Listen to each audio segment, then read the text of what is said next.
사천해전에서 적 탄환에 맞아 왼쪽 어깨 부상을 당한 이순신은 1년이 지나서도 상처가 제대로 아물지 않아 그로 인한 후유증으로 오래도록 고충을 겪어가게 됩니다. 이미 47세의 나이가 되어 전란에 임하는 스트레스와 경무로 잔병 또한 끊이지 않아 전투에 임해서는 항상 승리하는 용맹한 장수의 이변에서는 보통의 사람과 크게 다르지 않은 감정적 예환으로 고심하기도 하는 인간 이순신이기도 했습니다.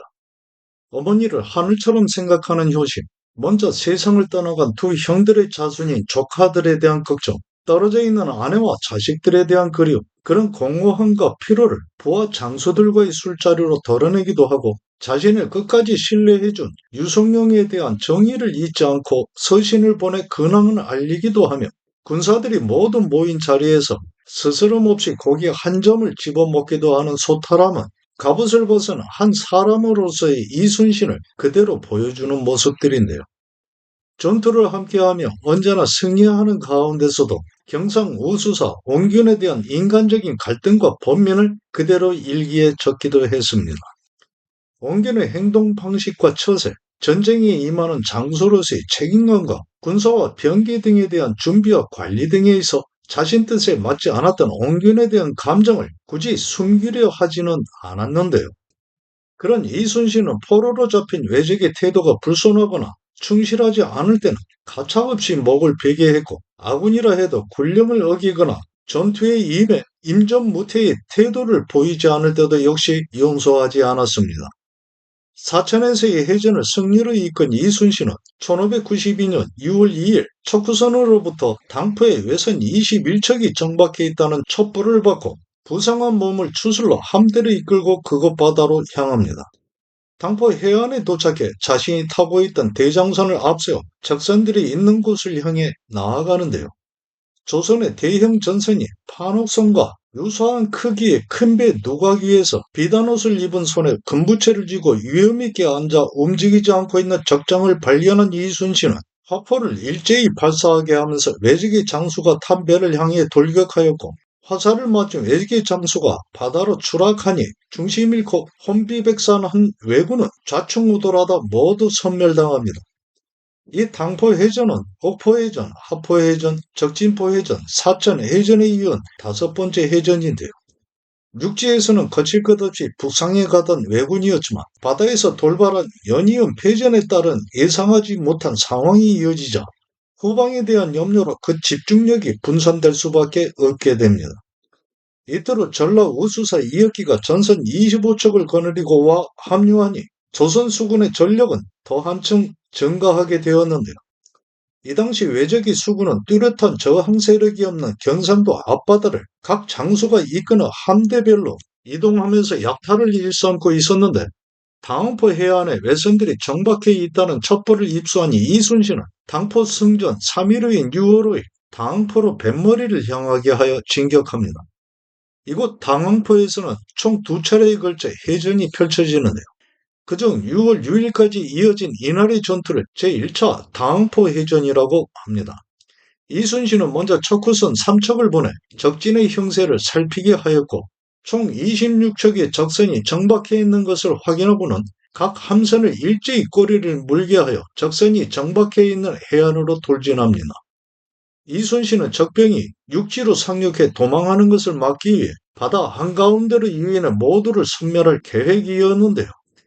해안에 나열해 있는 적선으로 향하며 화포를 발사하고 활을 당겨 공격하니 외적 또한 조충등을 발사하며 일제히 대응 공격에 나섭니다. 그러기를 한순간 잠시 후 이순신의 함대가 뱃머리를 돌려 퇴각하는 형세를 취하자 외적 장수가 탄 지휘선이 앞장서고 외선 모두가 바로 추격해 왔는데요. 한바다에 이르면서 이순신은 함선의 대응을 받고 돌격선인 거북선을 앞서게 하여 적진 중앙을 파고들면서 일제히 화포를 발사하고 적선에 충돌하며 화살을 쏘아 공격을 가하니 앞섰던 적장은 활을 맞아 죽고 유인작전에 걸려든 외적 함대는 대부분 침몰하거나 불에 타 수장됩니다. 일부의 왜군 병력이 공격을 피해 상륙하여 육지로 도망하였는데 그중 한 척만을 겨우 항해할 수 있는 상태로 남겨두고 아군 병력은 철수하였지만 다음날 새벽 남겨놓은 배 한 척의 승선에 도망하려던 나머지 왜군은 당항포 포구를 벗어나 얼마 가지 못해 기다리고 있던 아군의 공격을 받아 침몰하고 외병들은 수장됩니다. 연이은 승전을 뒤로하고 한시름 돌릴 사이 없이 거제도 수역을 경계하고 있던 중에 외선 7척이 율포에서 부산포 방면으로 향하고 있는 것을 발견한 이순신은 즉각 추격을 명했고, 뒤쫓는 조선 함대의 놀란 왜적들은 배에 실어 놓았던 약탈물들을 바다에 버려가면서까지 악을 다해 다시 율포 해안으로 도망합니다. 승산 없는 대적을 피해 배를 버리고 육지로 피신하고자 하는 심산이었는데요. 그러나 조선수군의 뒷덜미를 잡힌 외선은 3척이 격침되고 4척은 납포되었으며 승선에 있던 왜적은 모두 목베이게 됩니다. 이순신의 1차 출전에서 승리한 옥포해전, 합포해전, 적진포해전에 이어 2차 출전에서 승전한 사천해전, 당포해전, 제1차 당항포해전, 율포해전까지 8일간 벌어진 마지막 전투였는데요. 이순신은 사천해전에서의 어깨 부상에도 불구하고 계속되는 전투를 지휘해 모두 승리한 것입니다. 2차로 출전에 거둔 승리로 이순신은 다시 벼슬의 품계를 높여 정이품이 되는데요. 총 7차례의 전투 중 아군이 입은 피해는 미미한 정도로 크지 않았습니다. 율포해전을 치른 각 함대는 물자의 보급과 파손된 배의 수리를 위해 각기 본영으로 돌아갑니다. 이순신이 남해 해전에서 연승을 거두어 가고 있을 즈음인 1592년 선조 25년 6월 5일 임진강 방어선마저 무너진 상황에서 평양성에 우거하고 있는 선조가 검은 옷을 입고 왜군의 정세를 살피기 위해 명나라에서 온 사신을 만나 말합니다. 우리나라를 침범한 왜적을 변방을 지키는 신하들이 불행하게도 제대로 방어하지 못했고 나라가 태평한 지 이미 오래되었기 때문에 백성들이 전쟁을 알지 못해 열흘 만에 여러 거울이 연이어 함락당한 후 왜적의 기세가 더욱 등등해져 과인이 종묘를 지키지 못하고 급히 피해 이곳에 이르러 있으니 수치스럽고 염려되는 마음이 더 큽니다. 임진강을 넘은 왜적은 이미 대동강가에 다다라 있는 상황이었는데요. 2월 9일 왜적이 대동강 동쪽 강가에 말뚝을 박아 그곳에 고니시 유키나가와 대마도주 등의 이름으로 된 서신을 매달아 놓고 갑니다.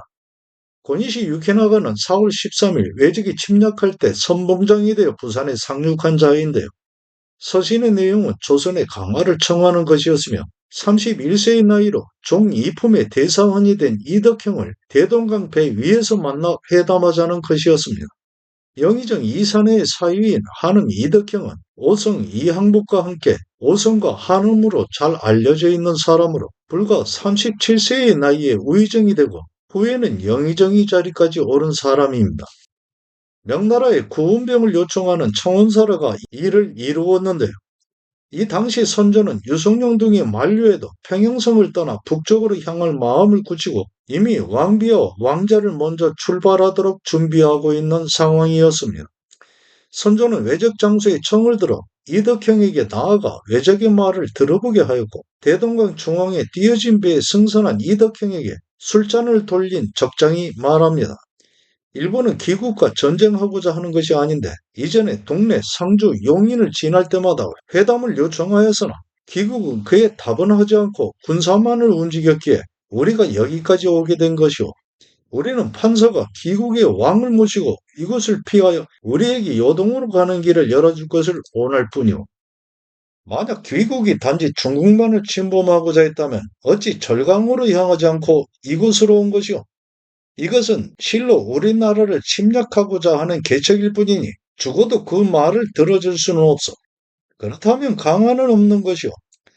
절강은 전당강으로 중국의 저장성을 북동으로 지나 황해로 흘러드는 강인데요. 중국을 침범하고자 했다면 왜 황해로 이동해 절강으로 들어가 곧장 대륙으로 상륙하지 않고 굳이 조선의 땅을 지나가고자 하는 것이냐는 이덕형의 물음인 것입니다.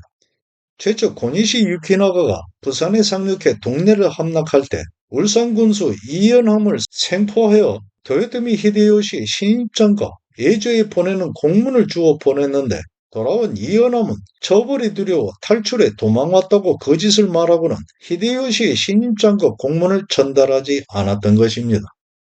대동강 강변에 진을 치고 있던 왜적은 그동안의 이동으로 지치고 군량도 떨어져 있는 상태였는데 그 사실을 감추기 위해 마치 군량이 충분한 것처럼 가만히에 모래를 담아 쌓아놓고 강가에서 말을 달리며 평양성을 향해 조총을 발사하면서 위협하기를 멈추지 않으니 경성을 비우고 피난을 떼어같이 선조는 다시 북도로 향할 것을 결정하였고 이를 눈치챈 백성과 군사들의 소란스러운 술렁거림은 더욱 커지게 됩니다. 이윽고 함흥으로 향하는 왕비의 행렬이 출발하면서 궁에 속한 노비들이 평양성을 나가자 흥분한 백성과 군사가 소요를 일으켜 앞을 막으면서 몽둥이를 휘둘러 계집종은 말 아래로 떨어지고 길에서 소요에 가담한 병사를 만나 호조판서 홍유수는 등을 맞아 부상해 몸을 의지하여 다시 돌아와야 했는데요. 거리 곳곳마다 칼과 창이 번득이고 그들이 지르는 소리로 땅은 진동했는데 모두들 임금이 평양성을 버려서는 안 된다는 것이었습니다. 이날 평양성 안의 소요가 끊이지 않아 왕비는 결국 성 밖으로 나가지 못했는데요. 마침내 평안도 관찰사 성원신이 군사를 풀어 소요를 주도한 몇몇을 잡아 잠수해 모두가 보도록 하니 그때서야 광풍처럼 몰아치던 소란스러움이 차츰 가라앉아 흥분을 사귀게 됩니다. 그만큼 난리 속에 중심을 잡지 못하고 백성들의 생명과 안전은 뒤로 한 채 서둘러 피신할 궁리만 하는 임금으로 인한 불안감과 원망이 컸던 일이었는데요. 다음날 왕비를 함흥으로 먼저 출발하게 한 선조는 평양성을 따라 영변으로 향합니다. 안조를 거쳐 이틀 후에 영변부에 도착하니 성 안의 아정과 백성들은 모두 뿔뿔이 흩어져 산속으로 도망한 상태였고 오직 어쩔 수 없는 벼슬아치 5, 6명만 남아있을 뿐이었는데요. 처음 선조가 경복궁을 버리고 경성을 떠나올 때부터 조선이 틀림없이 망할 것이라고 생각한 많은 벼슬아치들이 먼저 도망하거나 이런저런 핑계로 임금을 수행하는 행렬에서 빠져나갔고 피난 도중에도 눈치를 살펴 하나둘씩 도망에 떨어져 나가는 상황이었으니 그런 상태의 현실은 모두에게 낯설지 않은 일이기만 했습니다. 더군다나 세상이 바뀌길 원하는 일부는 왜군의 침략에 동조해 앞서서 길잡이가 되는 것은 물론이고 관군에 맞서 싸우기도 했으며 포로로 잡아 왜적에 바치기도 했는데요. 임금인 선조의 형편이 이러했으니 세자인 광해군이나 나머지 왕자를 따르는 사람도 거의 없어 경성을 떠나 평안도 의주에 이르기까지 선조를 계속 수행한 문무관이 겨우 17인이었고 환관 수십인과 어이 허준, 궁궐을 관리하며 왕의 심부름을 하는 액정은 4, 5인, 궁중의 가마와 말 등을 관리하는 사복은 3인만이 끝까지 선조를 따랐을 뿐입니다. 이런 상황임에도 선조는 언제나 여차할 시에는 요동으로 넘어가 명나라의 도움을 얻어 조선 땅을 버리고 그곳에 소위 망명 왕조를 세우겠다는 생각뿐이었는데요. 영변에 도착한 날 저녁 인성부흥군 정철, 영의정 최응원 등과 장차 어느 곳으로 향해야 할지를 의논하던 중에 선조가 말합니다. 아랫사람들이야 어디든 못 가겠는가마는 나는 정주로 피신해야겠다. 평양성이 무너지면 함경도 또한 무사하지 못할 것이다. 만약 왜적이 뗏목을 만들어 일시에 쳐들어오면 과연 누가 그 공격을 막을 수 있겠는가? 평안도 정주는 국경지역이 의주와 신의주 밑에 있는 지역인데요. 그의 최응원이 묻습니다. 장차 요동으로 들어가시면 종묘와 사직은 누구에게 의탁하려 하십니까? 만약 명나라가 받아주지 않고 왜적은 뒤에서 우리를 공격하면 그때는 어찌하시겠습니까? 지금 정주로 옮기신다는 명이 있자 인심이 다시 소란스러워지고 있으니 잘 헤아려 정해야 할 것입니다. 왜적이 팔도에 모두 장수를 보내겠다고 했으니 우리나라에서는 피할 만한 곳이 없을 것 같다. 왜적의 손에 죽느니 차라리 중국 땅에서 죽겠다. 비록 중국이 받아들이지 않는다 하더라도 나는 반드시 압록강을 건널 것이다. 요동으로 들어가시면 왕비와 비는 어떻게 하려 하십니까? 모두 놔두고 갈 수는 없는 일이니 따를 사람을 가려서 데려가는 것이 옳겠다. 세자비는 세자와 함께 북도로 보내는 것이 좋겠습니다. 종묘사직은 세자가 함흥에 모시는 것이 어떻겠는가? 요동으로 가고자 하는 것은 단지 난을 피하기 위한 것만은 아니다. 안남국이 멸망하고 중국에 의탁하니 중국에서 군사를 보내 안남국을 다시 일으키기도 했다. 나도 또한 이런 경우를 생각했기 때문에 요동으로 가고자 하는 것이다. 세자는 북도로 향하고 영상이 수행하는 것이 좋겠다. 나를 따를 사람은 자원하도록 하라. 몸이 쇠약해 따르지 못할 사람도 있을 것입니다. 어려움 말고 각자 말하라. 북도로 향하는 것도 종묘 사직을 위해 중대한 일이니 어쩔 수 없이 많이 보내야 한다. 요동으로는 왕비와 두세 명의 비빈을 부득이 데려가야겠다. 중국에 들어가면 구원봉을 청해 혹시 우리나라를 회복할 방도가 있을지 모른다. 분조는 전란 등을 당해 피난할 때 임금과 세자가 각기의 장소로 나누어질 경우 세자가 따로 거느리는 조정을 말하는데요.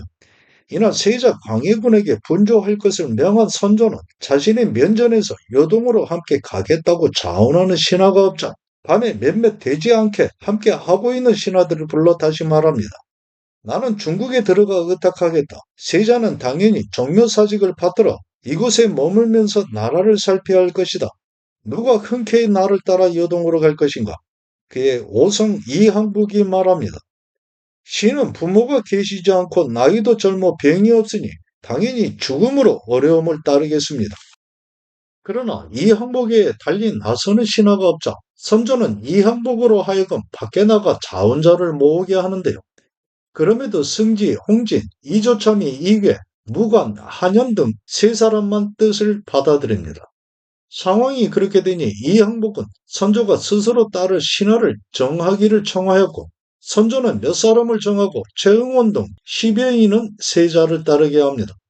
그러자 선조가 낙점한 신하 중 유홍은 세자를 따르게 해달라고 청하였지만 선조는 아무런 대꾸를 하지 않았는데요. 다음날 다시 발길을 재촉해 밤이 되어서야 비 내리는 가운데 횃불도 없이 가산에 도착하는데 따르는 신하가 이항복, 정철, 박동량 등 채 20인이 되지 않는 초라한 행렬이었으며 그동안 어전에서 하나하나 일을 기록하여 사초를 작성하던 사인의 사관도 모두 사초와 붓을 내던져 버리고 슬며시 뒤로 쳐져 주랭랑칩니다.